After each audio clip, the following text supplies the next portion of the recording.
Charo, Hilda nanguna sa listahan ng beauty queens na wagirin sa showbiz sa Best 10 Bets. Nanguna sina Charo Santos Cancio at Hilda Coronel sa listahan ng Top 10 Beauty Queens na naging matagumpay na artista rin sa pinakahuling episode ng Best 10 Bets ng Fight Channel. Si Hilda ang napili ng host na si Butch Francisco habang si Charo naman ang bet ng Best 10 Bets co-host na si Leo Katigbak. Ayon kay Butch, naging first runner-up si Hilda sa Miss Night Owl bago niya pinasok ang mundo ng showbiz kung saan tuluyan siyang nagmarka, parang 12 years old.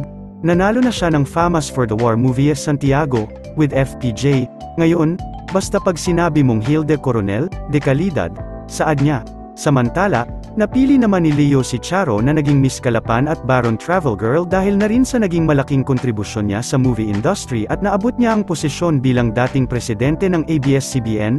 Ani Leo, Charo has reached a level that no one has really accomplished. She is also the producer responsible for the very good movies of the experimental cinema in the Philippines. Nakisaya rin sa Best 10 Bets kwentuhan sa unang pagkakataon si Gandang Morenx o Johanna Ariexia Quilenderino, isang dating flight attendant na naging social media influencer.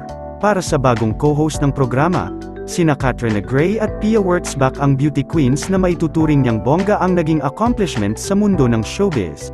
Ngayong Sabado, 3 ng Pebrero, papangalanan naman ng Best 10 Bets hosts ang top 10 sexy stars na nagmarka ang karera. Mr. Kasagpa here is subscribe muna yan for more news updates.